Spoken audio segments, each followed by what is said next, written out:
우리 함께 말씀을 보실 때 여호수아 1장 1절부터 9절까지 말씀 저와 여러분 교독하겠습니다. 여호와의 종 모세가 죽은 후에 여호와께서 모세의 수종자 눈의 아들 여호수아에게 말씀하여 이르시되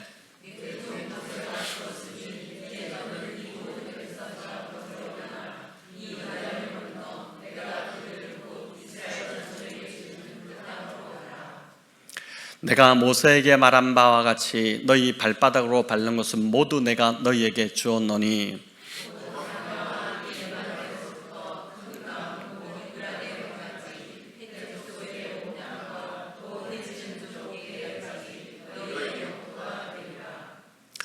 내 평생에 너를 능히 대적할 자가 없으리니 내가 모세와 함께 있었던 것 같이 너와 함께 있을 것임이니라. 내가 너를 떠나지 아니하며 버리지 아니하리니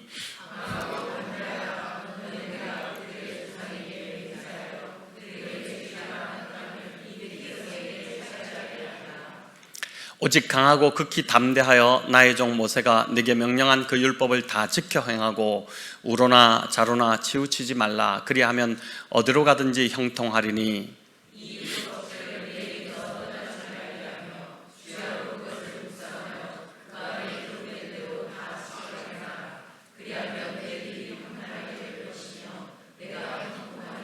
함께 읽겠습니다. 내가 내게 명령한 것이 아니냐. 강하고 담대하라. 두려워하지 말며 놀라지 말라. 네가 어디로 가든지 내 하나님 여호와가 너와 함께 하느니라 하시니라. 아멘. 오늘 예고드리기는 로마서 9장을 가지고 말씀을 전하기로 했습니다. 제가 개봉박두까지 표현하면서 그렇게 말씀드렸는데 오늘 오후 5시경에 이제 설교가 분량으로는 거의 다 마무리됐는데 제 안에서 이게 정리가 잘 되지 않았습니다. 제 안에서 말씀이 이게 걸러지지 않은 것입니다. 자, 그래서 피치 못하게 이제 여호수아 본문으로 말씀을 전하고자 합니다. 아마 오늘 이 본문을 통해서도 또 하나님께서 이제 주신 본문이니까 우리 각자 성도님들에게 하시고자 하는 말씀이 있을 거라는 생각이 듭니다. 제가 최근에 알았는데 회도 숙성회가 더 맛있다고 합니다. 그래서 로마서 9장을 조금 더 제가 일주일간 숙성시켜가지고 맛있게 내어놓겠습니다. 기대하신 분이 있다면 양해를 바라고 또 저와 우리 교육자들의 말씀 사역을 위해서 우리 성도님들 늘 기도해 주시면 감사하겠습니다. 오늘 설교 제목이 이제 강하고 담대하라인데 여호수아 1장에만 이제 강하고 담대하라는 표현이 무려 4번씩이나 반복됩니다. 한 장에 이런 표현이 4번 반복되는 예가 거의 없는데 참 많이 반복되는 것이죠. 6절에 보면 강하고 담대하라, 또 7절에도 오직 강하고 극히 담대하여, 그리고 9절에 강하고 담대하라 이렇게 반복이 됩니다. 이 3번은 하나님께서 여호수아에게 친히 명령한 것입니다. 근데 또 18절에 보면 하나님이 아닌 이제 백성들이 여호수아에게 오직 강하고 담대하소서 이렇게 권면을 합니다. 여러분, 이것만 보더라도 가나안 입성을 앞두고 지금 여호수아가 얼마나 두려워했었는지를 짐작할 수 있습니다. 담대하라는 한자는 담력할 때 그 담자인데 쓸개담에 큰 대자를 씁니다. 쓸개는 이제 담낭이죠. 쓸개와 담대함이 무슨 상관인가 궁금하실 텐데 우리말에 이제 간담이 서늘하다는 말도 있고 또 간담을 태운다는 말도 있습니다. 간담은 이제 강간자에 쓸개담자를 쓰는데 그래서 간담은 우리 속마음, 우리 마음을 비유적으로 이제 이르는 말이기도 합니다. 그래서 담대하라는 것은 마음을 강하게 먹으라는 것이죠. 1절에 나오듯이 여호수아의 상황은 굉장히 좋지 않습니다. 모세가 죽었고 그 자리를 이어받는 것도 부담스러운데 이스라엘 백성들을 이끌고 가나안 땅으로 지금 들어가야 하는 직전의 상황이었습니다. 모세의 뒤를 이어 지도자가 되는 것도 참 부담스러운데 가나안 땅으로 들어가야 하는 시점에 그 리더십을 물려받는 것이니 여호수아 입장에서는 타이밍이 참 너무 좋지 않았던 것입니다. 이런 사람이 역사에서 또 한 명 있었는데 미국의 33대 대통령으로 취임한 그 해리 트루먼 대통령입니다. 2차 세계대전이 막바지에 다다랐던 1945년 4월 12일에 전임 대통령이었던 프랭클린 루즈벨트 대통령이 갑자기 사망하게 됩니다. 이 사건은 미국은 물론이고 자유진영에서 전 세계 큰 충격에 빠졌던 사건입니다. 아직 그 2차 대전이 끝나지 않은 상황이었기 때문에 그 2차 대전을 거의 승리로 이끄는 주역이 사라지니까 세계가 막 불안에 떨기 시작한 것입니다. 여러분, 루즈벨트는 신화적 인물이었죠. 미국 역사상 처음으로 12년간 3년 연속 대통령을 지냈고 1929년부터 이제 시작된 경제 대공황을 그 유명한 이제 뉴딜 정책으로 극복한 인물이기도 했습니다. 소아마비가 있어서 그 소아마비와 늘 싸우면서도 늘 긍정적이고 웃음을 잃지 않았던 우리 교회 성도님들 같은 그런 표정들, 웃음을 잃지 않았던 자였는데 아직 전쟁이 끝나지 않은 상황에서 루즈벨트가 갑자기 죽고 그 뒤를 이어야 했으니 이 해리 트루먼의 부담감은 굉장했던 것입니다. 그래서 당시 기자들과의 인터뷰에서 그가 이제 했던 말이 이런 말을 했다고 합니다. 우리 한번 보여주시려니까 하늘의 달과 별과 모든 행성이 나에게 떨어지는 것 같습니다. 여러분, 만약 일생에 한 번이라도 기도한다면 지금 나를 위해 기도해 주십시오. 이 정도로 이렇게 이제 얼마나 다급하고 심적 부담이 컸으면 이렇게 호소했을까요? 그런데 본문의 여호수아가 느끼는 심적 부담이 이보다 더했으면 더했지 덜하지는 않았을 것입니다. 모세가 죽었다는 것은 곧 이스라엘의 소망이 사라졌다는 뜻이었습니다. 광야 40년간 우리가 알다시피 이스라엘 백성들은 툭하면 모세를 찾았습니다. 물이 없어도 모세를 찾고 고기가 먹고 싶어도 모세를 찾았습니다.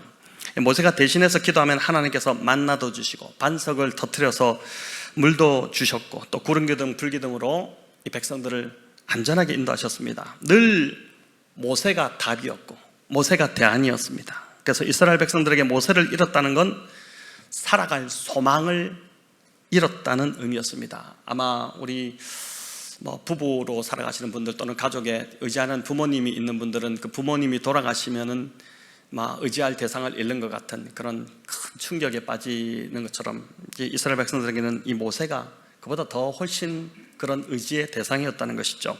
하늘이 노래지고 땅이 꺼지는 것 같은 그런 상황을 맞은 것입니다. 더구나 이 백성은 지금 요단을 건너 한 번도 가보지 않은 미지의 땅 가나안으로 지금 들어가야 하는 상황입니다. 하나님이 명령하셨고 이제 40년의 광야 방황을 마치고 이제 요단을 건너서 가나안 땅, 그 땅에 들어서 취하러 가는 것입니다. 하나님께서 그 땅을 이스라엘에게 주신다고 약속하셨지만 가기만 하면 거저 얻어지는 땅이 아니었습니다. 전쟁을 치러야 합니다. 하지만 상대가 결코 만만치 않습니다. 가나안에는 여리고 같은 그 철옹성들이 넘쳐나고 있고 첨단 무기와 철병거로 무장한 가나안 전사들이 기다리고 있습니다. 그들이 두 눈을 부릅뜨고 가나안 땅에 한 발자국이라도 들어놓기만 해봐라, 가만두지 않을 것이다, 이런 기세로 이제 노려보고 있는 것입니다. 그러니 백성들은 물론이고 여호수아의 마음이 얼마나 혼란스럽고 두려움에 떨었겠습니까? 또 무엇보다 이 이스라엘 백성들이 쉽지 않은 백성들이었습니다. 1절에 나오듯이 여호수아는 모세의 수종자였기 때문에 늘 모세 옆에서 가장 측근으로 백성들이 모세에게 대드는 그 험한 꼴을 다 지켜보았던 자임이 분명합니다. 모세가 얼마나 속이 상했으면 십계명 돌판을 다 부수고 백성들이 만든 그 금송아지를 다 갈아서 물에 타서 백성들에게 다 억지로 막 입에 집어넣어서 마시게 했겠습니까? 또 민수기 11장 11절 12절에 보면 모세의 아주 절망스러운 한탄이 나오기도 하는데 우리 같이 한번 읽어볼까요? 모세가 여호와께 여짜오되 어찌하여 주께서 종을 괴롭게 하시나이까? 어찌하여 내게 주의 목전에서 은혜를 잊게 아니하시고 이 모든 백성을 내게 맡기사 내게 그 짐을 지게 하시나이까? 이 모든 백성을 내가 배웠나이까? 내가 그들을 낳았나이까? 어찌 주께서 내게 양육하는 아버지가 젖먹는 아이를 품듯 그들을 품에 품고 주께서 그들의 열조에게 맹세하신 땅으로 가라 하시나이까? 자, 우리 자녀를 양육하는 엄마들, 이제 아이들 이렇게 하면 막 힘들잖아요. 그래서 막, 아유, 이거 어떻게 하나 이렇게 하는데 이제 지금 자식도 아닌데 사실 막 대드는 백성들인데 그들을 부모같이 이끌고 가야 되는 그런 심정이었으니까 이제 이 한 절만 보더라도 모세가 이 백성들에게 얼마나 질려버렸는지를 느낄 수 있습니다. 지상에서 가장 온유하다는 평가를 받은 모세가 지금 하나님께 잔뜩 화가 나서 따지고 있는 것입니다. 여호수아는 모세의 수종자였기 때문에 바로 옆에서 모세가 이제 겪는 고초를 다 같이 겪었을 것입니다. 그래서 여호수아 역시 이런 백성에게 질려서 아마 지도자를 안 하고 싶었을 것입니다. 지도자 안 하도 좋으니까 나 이 백성하고 좀 상관없이 살고 싶다, 뭐 그런 마음이었겠죠.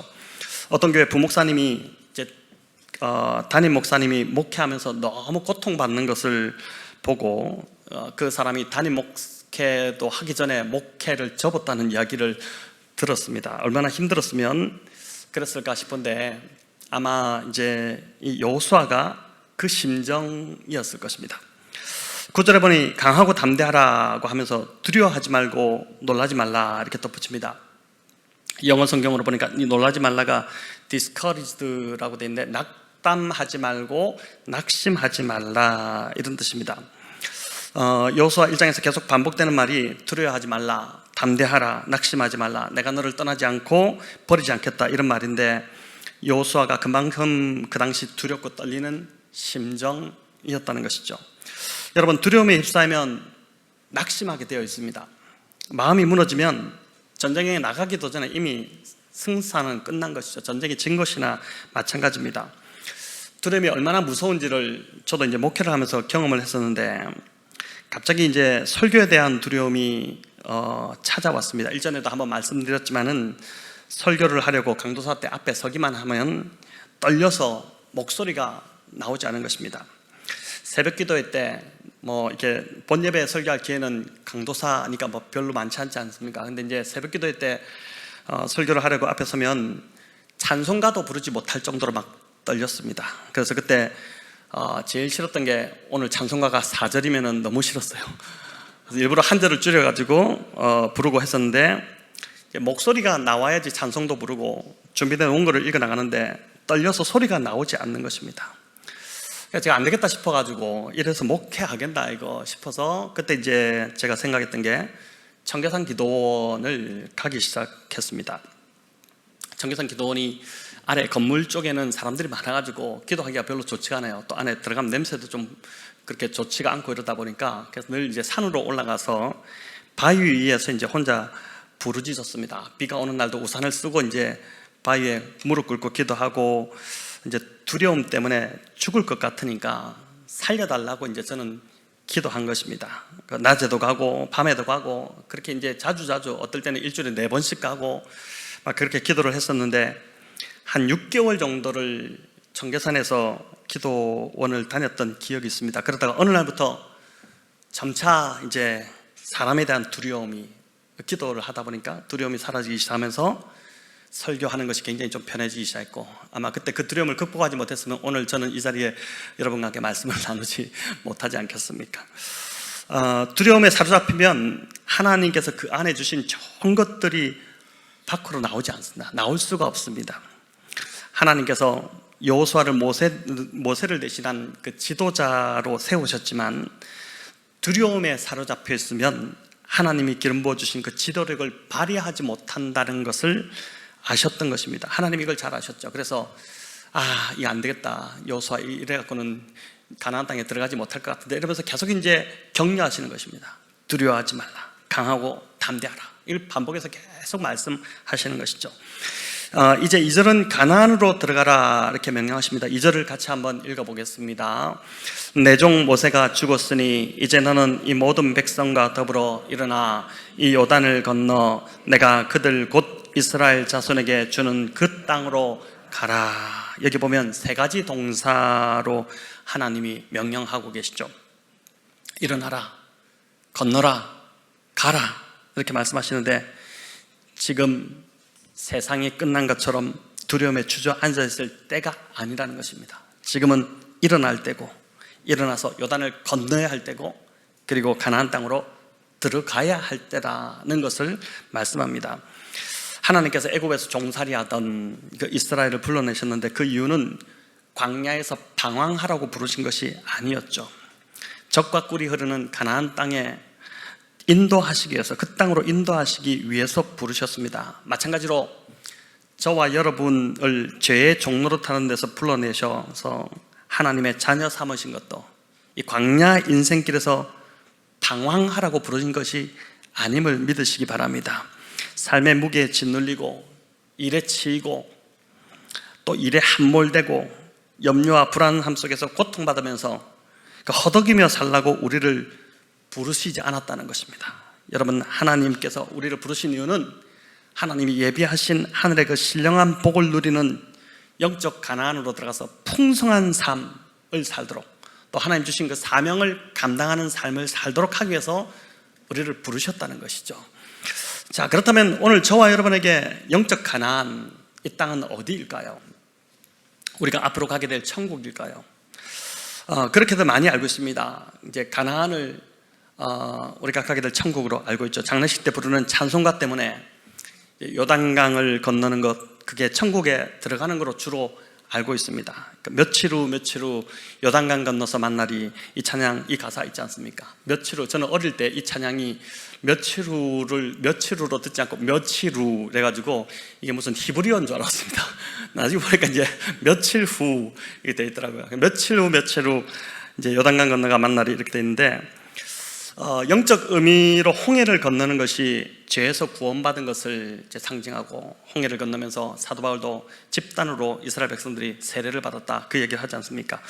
또 광야 같은 인생길을 걷다가 요단강을 건너 천국에 들어가는 것, 가나안에 들어가는 것을 천국에 들어가는 것으로 알고 있습니다. 하지만 가나안은 여러분 엄밀히 말하면 천국이 아닙니다. 가나안은 피 튀기는 전쟁이 기다리고 있지만 천국은 어디에도 그런 전쟁이 전혀 없기 때문입니다. 자, 그럼 우리가 들어가야 될 이 영적 가나안, 이건 어디를 말하는 것일까요? 그곳은 눈에 보이는 장소적인 개념이 아니라 예수 그리스도를 구주로 고백한 자들이 하나님의 통치를 받으며 살아가는 이 땅의 오늘의 삶, 그걸 말합니다. 오늘 하루 여러분이 살아내셨던 이 삶, 그 삶을 말하는 것인데, 즉 예수 그리스도로 구원받은 자들이 구원받은 이후에 하나님 말씀에 순종해서 살아가는 그리스도인들의 삶, 승리하는 삶, 바로 그게 가나안이라는 것입니다. 그 영적 가나안에도 여전히 피 튀기는 전쟁이 있고 싸움이 있습니다. 실제로 가나안 땅에 이스라엘 백성들이 들어갔던 3,500년 전쯤에 들어갔던 그 가나안 땅에만 전쟁이 있는 것이 아니라 이 오늘날 우리의 영적 가나안에도 여전히 피 튀기는 전쟁, 싸움이 있다는 것입니다. 예수 그리스도로 인해서 구원을 받았지만 우리 안에는 여전히 로마서에서 봤듯이 옛 죄된 그 습성, 구습이 남아있어서 이 싸움을 죽을 때까지 하는 것입니다.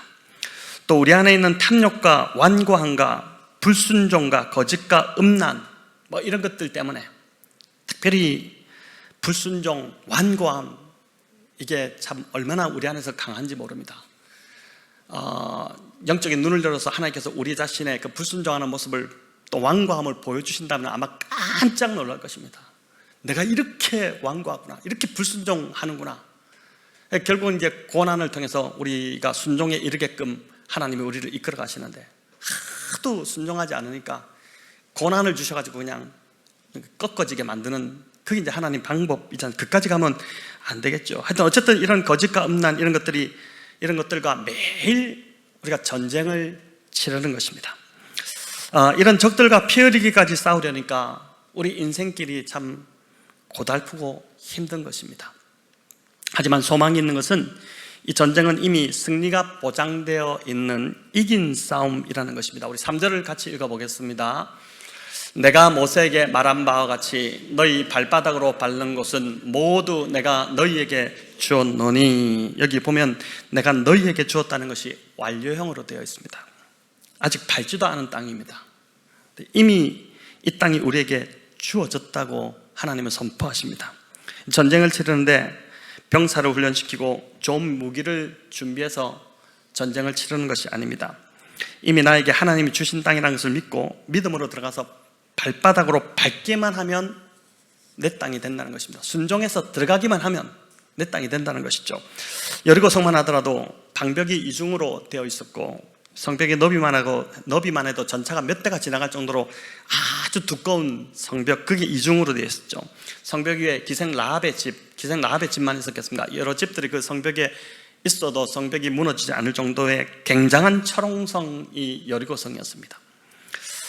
제일 무너뜨리기 어려운 성부터 하나님이 그냥 박살을 내버리시도록 하는 것이죠. 여러분, 그런데 그 성을 정복하기 위해 하나님께서 여호수아에게 지시하신 것은 화살 부대나 불화살 부대를 동원한다든지 아니면 성을 무너뜨리는 무슨 공성전, 그런 것이 아니었습니다. 법궤를 앞세워서 매일 한 바퀴씩 엿새 동안 돌고 마지막 7일째는 7바퀴 도는 말도 안 되는 명령이었죠. 또 여리고성을 돌 때 모든 백성으로 하여금 침묵하도록 했습니다. 왜 침묵하도록 했을까요? 말을 하게 되면, 우리 한 바퀴 돌면서 성이 얼마나 넓겠습니까? 돌면서 이제 심심하니까 옆 사람하고 이렇게 이야기를 하기 시작하면 어떻게 되겠어요? 막 부정적인 이야기가 막 쏟아지지 않겠습니까?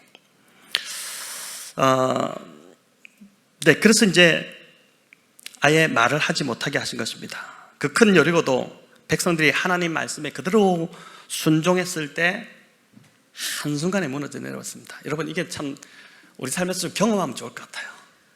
진짜 하나님 말씀하셨을 때 그대로 순종했을 때 정말 그 경험, 기적 같은 일이 내 삶에서 일어나는 것을, 아마 우리 성도님들 중에 이제 지금 이런 기적들을, 이런 순종했을 때 일어나는 기적들을 지금 맛보면서 요즘 정말 그 재미에 푹 빠져 있는 우리 성도님들도 있다고 생각이 되는데, 이런 기적들을 정말 그게 신앙이지 않겠습니까? 그게 신앙생활 하는 거지, 그냥 틀에 박힌 타성에 젖어서 그렇게 하는 것들이 신앙이 아니지 않습니까? 가나안 정복 전쟁은 칼과 창으로 싸우는 전쟁도 아니고 힘이나 군사력이나 지략으로 하는 전쟁도 아니었습니다. 오직 말씀에 순종함으로, 하나님께 말씀하시는 하나님 말씀을 듣고 그 말씀에 순종함으로 정복하는 전쟁, 그게 바로 가나안 전쟁이었죠. 그래서 가나안 부족들이 다 놀라서 혼비백산하기 시작한 것입니다.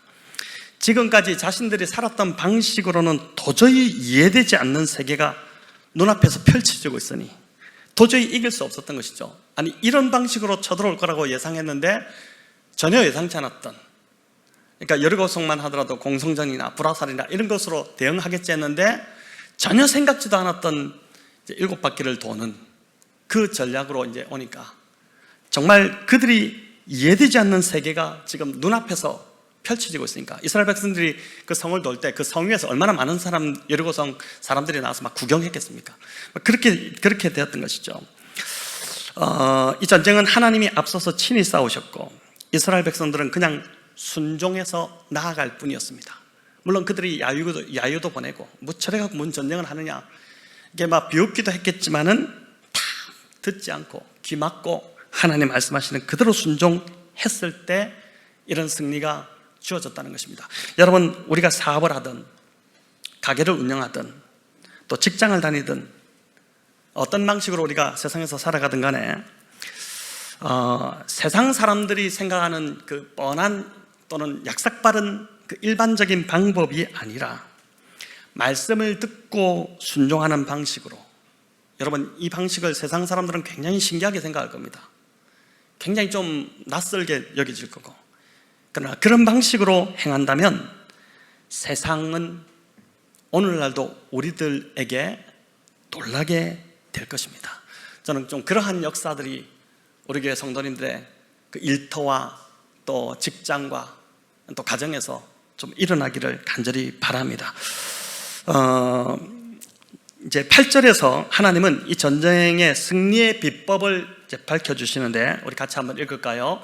이 율법책을 네 입에서 떠나지 말게 하며 주야로 그것을 묵상하여 그 안에서 기록된 대로 다 지켜 행하라. 그리하면 내 길이 평탄하게 될 것이며 네가 형통하리라. 아멘.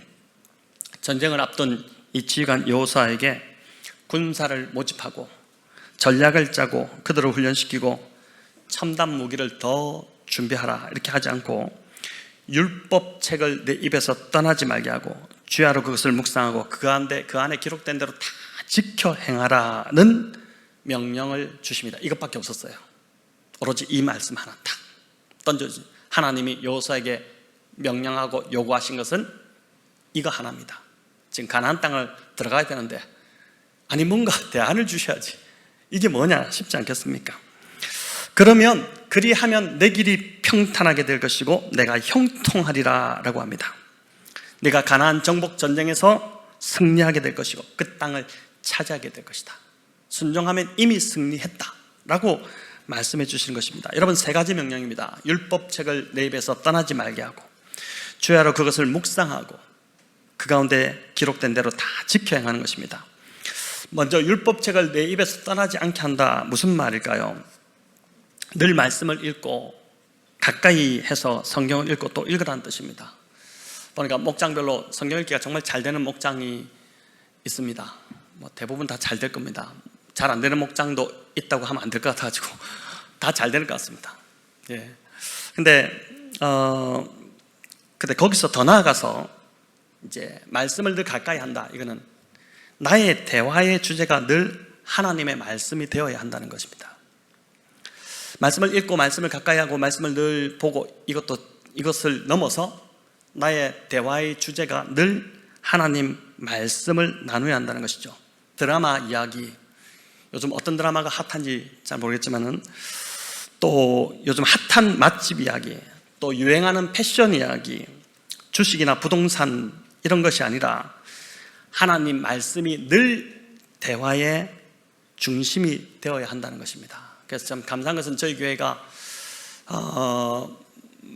잘한 것 중에 하나가 지금 목장 모임에서 말씀 나눔을 하고 있는 것, 이게 정착된 것이 너무 잘 되었다는 생각이 듭니다. 혹시 목장에서 주식 이야기 하고 계신 목장이 있을지 모르겠지만 그렇게 하지 마시고, 만약에 하신다면 정말 또 어디 놀러 가더라도 늘 놀러 가서도 늘 하나님 말씀 묵상한 것, 또 읽으면서 은혜 받은 것, 이런 것을 나누는 것이 바로 이제 말씀을 가까이 하는 삶이라는 것입니다. 여러분, 묵상 중에 받은 은혜가 있고 또 말씀을 읽으면서 받은 은혜가 있습니다. 저도 말씀을 읽다가 이제 은혜가 되면 그걸 설교 중에서 또 사용하기도 하고 하는데, 그럼 자연스럽게 나누고 싶어지죠.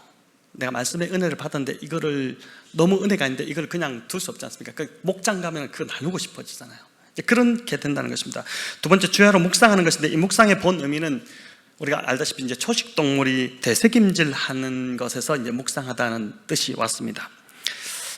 그 뜻이 무엇인지 말씀을 계속 곰곰이 되씹어 보고 또 되씹어 보는 것, 그게 묵상입니다. 근데 묵상은 이런 의미뿐만 아니라 우리가 묵상에 살면서도 배웠지만은 말씀을 가지고 하나님과 대화하는 것입니다. 본문을 관찰한 후에, 관찰하게 되면 그 관찰 속에서 궁금한 점이 이렇게 떠오르게 됩니다. 근데 그 궁금한 점을 깊이 생각할 수도 있지만 그것을 그 자리에 임재하시는 하나님, 성령 하나님께 물어보는 겁니다. 하나님, 이 뜻이 이해되지 않는데 이게 무슨 뜻인가요? 그렇게 하고 주님께 듣는 것이죠. 그렇게 할 때 하나님께서 이제 기가 막힌, 생각지도 못했던 깊이 있는 통찰력 있는 음성으로 나에게 들려주십니다. 여러분, 이런 것을 받게 되면, 이런 하나님이 알려주시는 말씀은 정말 기가 막혀서 절대 잊어버리지 않습니다. 10년, 20년이 지나도 그 말씀은 그대로 누구든지 가서 간증할 수 있는 말씀입니다. 여러분, 이런 말씀이 내 것이 되기 시작하면 삶의 변화가 일어납니다. 과연 이런 말씀이 몇 개나 있는지, 몇 가지 본문이 있는지 궁금합니다. 여러분, 정말 이런 본문들이, 이런 말씀들이 계속 쌓여야지 이게 이제 나의 영혼을 뚫고 들어와서 나의 삶을 변화시키는 말씀이 되는 것이죠. 세 번째는 그 안에 기록된 대로 다 지켜 행하라는 것입니다. 원어적 의미로 보면 말씀을 입에서 떠나지 말게 하고 주야로 묵상하는 그 이유가 행하기 위함입니다. 말씀대로 행하기 위함입니다. 말씀을 입에서 떠나지 않고 주야로 묵상하는 것의 방점이 행함에 있다는 것입니다. 말씀을 알아야지 행할 것 아닙니까? 말씀을 읽고 묵상하고 그 말씀을 깨닫게 되면 그 말씀대로 이제 행하는 것인데, 행함에 방점이 있는 것입니다. 여러분, 행함으로 이어지지 않으면 머리만 커지는 굉장히 목사들에게 별로 좋지 않은 골치 아픈 성도만 키워집니다. 내가 처한 일터와 가정과 교회에서 또 만나는 모든 인간관계 속에서 하나님이 말씀하신 이 성경 말씀대로 순종하며 살아가는 것입니다. 말씀이 오늘 나에게 임했으면 그 말씀대로 그대로 순종하며, 그 말씀은 로고스의 말씀인데, 이 로고스의 말씀이, 기록된 말씀이 내가 묵상할 때 레마의 말씀을 하나님 음성으로 나에게 이제 들리기 시작하잖아요. 그랬을 때 이제 그 말씀대로 내가 오늘 하루 순종해 봤을 때 얼마나 놀라운 일들이 내 안에서 일어나는지를 경험해 봐야 되는 것이죠. 여러분, 이렇게 말씀을 가까이 하고 늘 묵상하고 그 말씀을 지키는 자에게는 보상이 따르는데 얼마나 감사합니까? 그 삶이 평탄하게 되고 형통하게 된다, 이렇게 말씀합니다. 이 약속이 주어졌습니다.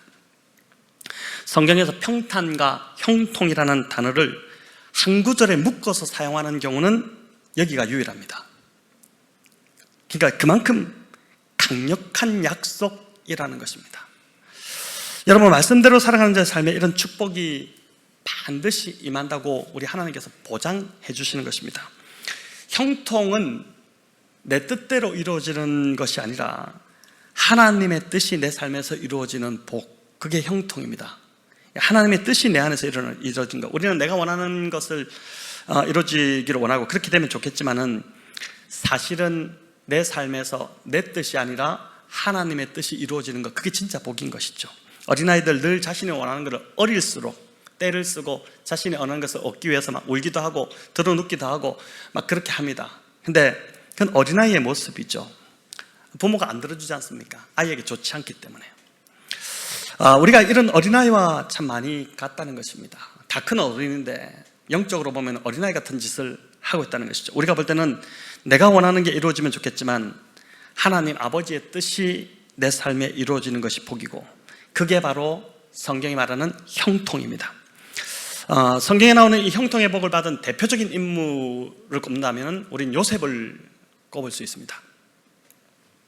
요셉은 하나님의 뜻대로 살았어도 어려움과 고통을 당했죠. 여러분, 그래서 어려움과 고통이 내가 잘못 살고 있다는 증거가 아니라는 것을 붙잡으면 좋겠습니다. 왜 이렇게 나에게 자꾸 어려움이 올까? 요셉도 참 말씀대로 살았는데도 계속 어려움이 끊이지 않았죠. 형들의 시기로 이집트로 팔려갔고, 또 보디발 장군 아내의 모함으로 억울하게 감옥에 갇혔습니다. 유혹에 넘어가지 않으려고 도망쳤는데 나쁜 여자죠. 그 나쁜 여자로 인해서 오히려 누명을 쓴 것입니다. 하지만 요셉은 끝까지 하나님 말씀대로 살았고 결국은 형통의 복을 누렸습니다. 그런데 신기한 것은 요셉만 형통케 된 것이 아니라 요셉이 있는 곳은 어디든 형통의 복이 함께 임하게 되었다는 것입니다. 이게 참 놀라운 것이죠. 요셉이 보디발 장군의 집에 있으면 그 집에 하나님께서 복을 내리셔서 보디발의 그 집과 밭과 모든 소유에 복이 임하는 그 희한한 일들이 일어났고, 또 요셉이 감옥에 있으면 감옥이 막 형통하게 되는 일들이 일어나고, 요셉이 바로의 궁에 있으면 이집트가 복을 받는 일들이 일어나게 된 것입니다.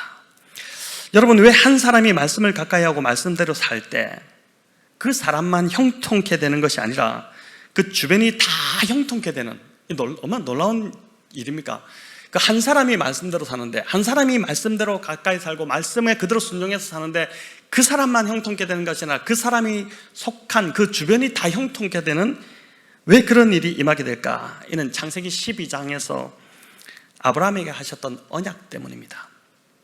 창세기 28장에서 야곱에게도 똑같이 약속을 하셨는데 이런 것이죠. 땅의 모든 족속이 너와 내 자손으로 말미암아 복을 받으리라. 우리가 가는 곳마다 우리가 복의 통로가 되고 우리가 복이 되어서 그 주변에 있는 사람들을 다 복되게 하는 그 역할을 우리가 한다는 것입니다. 저와 여러분이 바로 이런 축복의 사람이 되어야 하고 이미 축복의 사람으로 살아가고 있다고 믿습니다. 말씀을 가까이 하고 묵상하고 말씀대로 살려고 하는 나로 말미암아서 내가 속한, 말씀을 묵상하고 말씀을 귀하게 여기고 정말 두려운 마음으로 말씀에 순종하는 나로 인해서 내가 속한 회사가 복을 받기 시작하고, 내가 속한 내가 운영하는 이 사업장이 복을 받기 시작하는 것입니다. 여러분, 창세기 39장의 요셉의 이야기에 보면 참 재밌는 부분이, 하나님께서 이런 것들도 성경에 기록해 놓으셨는데, 요셉의 보디발 집안의 가정 총무가 된 후의 이야기인데 39장 5절 같이 읽어볼까요? 그가 요셉에게 자기의 집과 그 모든 소유물을 주관하게 한 때부터 여호와께서 요셉을 위하여 그 애굽 사람의 집에 복을 내리심으로 여호와의 복이 그의 집과 밭에 있는 모든 소유에 미친지라. 너무 놀랐지 않습니까? 그전에는 아니었는데, 물론 그전에도 뭐 보디발 장군 정도 되면 떵떵거리며 살았겠죠. 그러나 요셉이 그 집 모든 소유물을 주관하게 한 때부터, 이 점 너무 놀랍지 않습니까? 내가 회사에 입사한 순간부터 그 회사가 막 복을 받는, 막 굉장히 부흥하는 일들이 일어나고, 또 내가 우리 교회에 등록한 그 순간부터 우리 교회가 복을 받는, 그래서 모르겠습니다. 어느 분이 등록한 순간부터 교회가 이렇게 복을 받고 있는지 모르겠지만, 어쨌든 참 복의 사람들이 저에게는 이제 모이고 있기 때문에 그 사람으로 인해서 공동체가 지금 복을 받는 일들이 일어나고 있다고 믿습니다. 여러분, 이런 영적 착각은 많이 할수록 좋습니다. 제가 그래서 대단한 착각을 했지 않습니까? 개척 처음에 왔을 때 지난번에 한 말씀드렸죠. 설교를 준비하고 그때 모은 거를 막 써야 되는데 집에서는 할 수 없고 사무실은 준비되지 않았고, 그래서 막 고민하면서 카페를, 제가 강남에 있을 때 주로 스타벅스 가서 이제 작업을 했는데, 스타벅스는 그냥 카페 하나도 변변치 않게 없고, 카페라고 하나 있는데 SK 쪽에 있었는데 가보면은 아침부터 아줌마들이 나가서 막 이야기하는 소리 때문에 방해돼서 쓰지도 못하고, 그래서 하나님 스타벅스 하나만 주십시오 이렇게 기도했는데, 2월에 이사오고 4월에 옆에가 오픈하면서 이제 스타벅스 2개가 이제 들어오는, 그래서 그때 제가 저희 아내한테 하나님이 개척했다고 선물로 아울렛을 통째로 주셨구나 막 이런 저만의 착각, 온 세상이 나 중심으로 돌아가고 있다는 착각. 여러분, 이런 착각은 많이 할수록 좋지 않겠습니까? 나로 말미암아 가정이 복을 받고 교회가 복을 받고 주변 사람들이 다 복을 받는 저와 여러분 되시기를 축원합니다.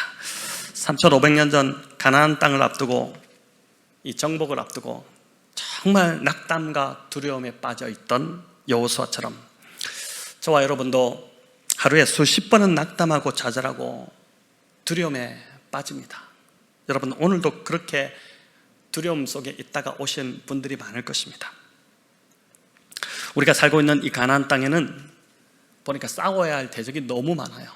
가나안의 땅에 있던 그 7족속, 또 여러 족속들 그 숫자보다 오늘날 우리가 싸워야 할, 이 영적 전쟁에 싸워야 할 대적이 더 많은 것 같습니다. 우리의 못난 자아, 또 낮은 자존감, 옛 죄된 습성, 고집, 탐욕, 무엇보다 불순종. 여러분, 이 불순종이 생각보다 우리 안에 강하게 뿌리를 내리고 있는 것 같습니다. 이런 것과 더불어 또 관계 속에서도 치열한 싸움이 일어납니다. 이런 싸움에서 지기라도 하면 더 두려움에 막 사로잡히죠. 이런 우리에게 오늘 말씀은 용기를 줍니다. 이 영적 전쟁에서 강하고 담대하게 서기 위해서 여러분, 우리가 준비해야 할 것은 그 어떤 무기나 힘도 아닌 바로 무엇이라고 합니까? 하나님 말씀이라고 하는 것이죠. 말씀을 가까이 하고 묵상하고 그 말씀대로 지키며 사는 것입니다. 우리 마지막 8절 9절 다시 읽고 말씀을 마치겠습니다.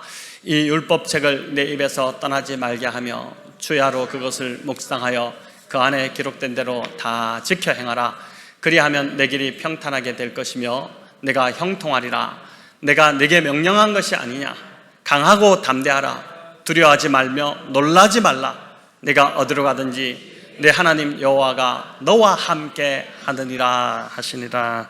아멘. 오늘 이 밤도 주의 말씀의 능력으로 인해 절망의 자리, 두려움의 자리, 또 낙담의 자리에서 여러분 일어서서 강하고 담대함을 회복하시는 우리 성도님들 다 되시기를 주님의 이름으로 축원합니다.